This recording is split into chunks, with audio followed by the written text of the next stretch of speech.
আসসালামু আলাইকুম। আশা করি সবাই ভালো আছেন আর আমিও ভালো আছি। আজকের রেসিপি হলো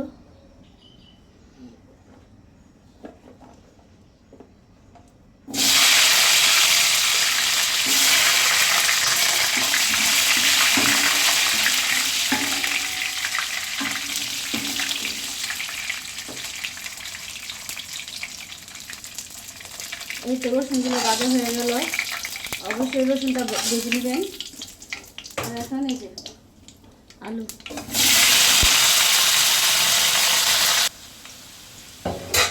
আলুগুলো ভাজা হয়ে গেল।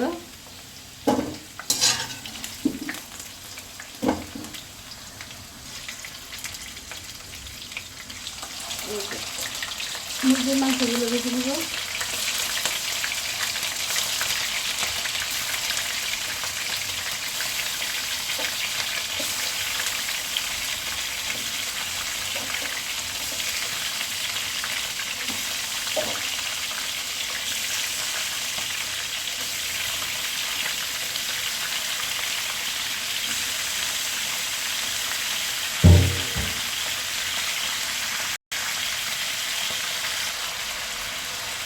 একটু মুরগির মাংসগুলো ভাজা হয়ে গেছে। রাখবো।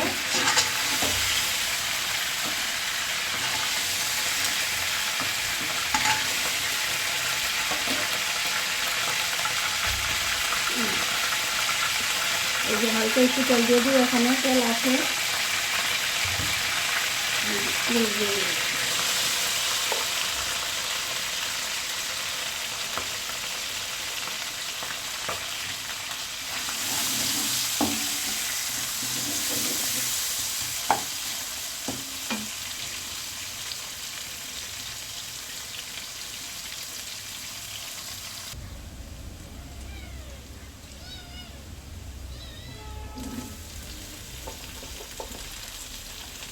টমেটোর কাঁচামরিচ দিয়ে দিলাম।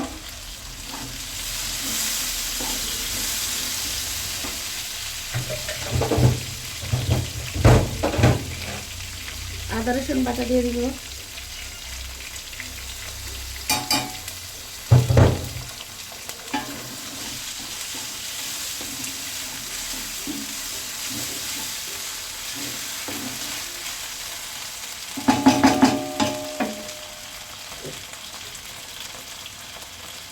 স্বাদ মতো লবণ দিয়ে দিব।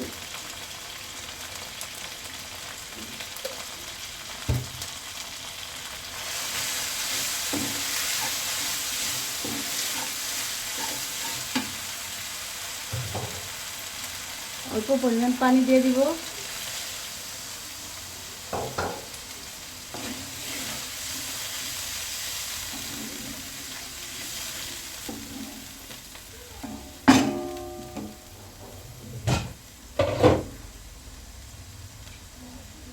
হলুদের গুঁড়ো, মরিচের গুঁড়ো, ধনের গুঁড়ো,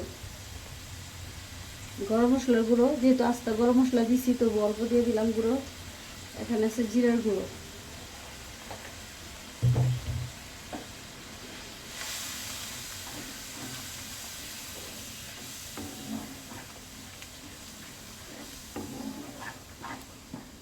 ভালো করে কষাই নিব।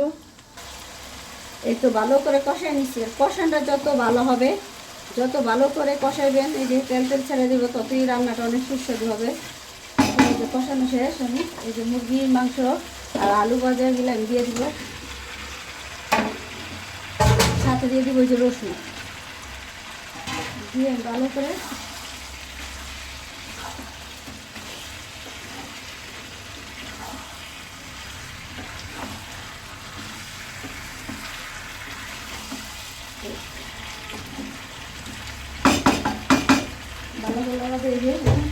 ঢাকনা দিয়ে ডেকে দিব।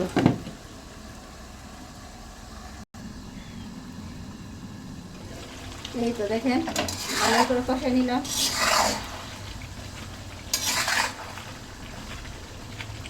আলু সিদ্ধ হয়ে গেছে।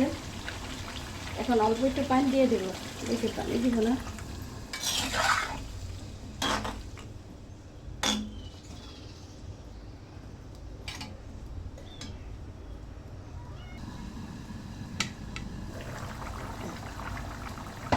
এই তো দেখেন আমার রান্নাটা শেষ পর্যায়ে।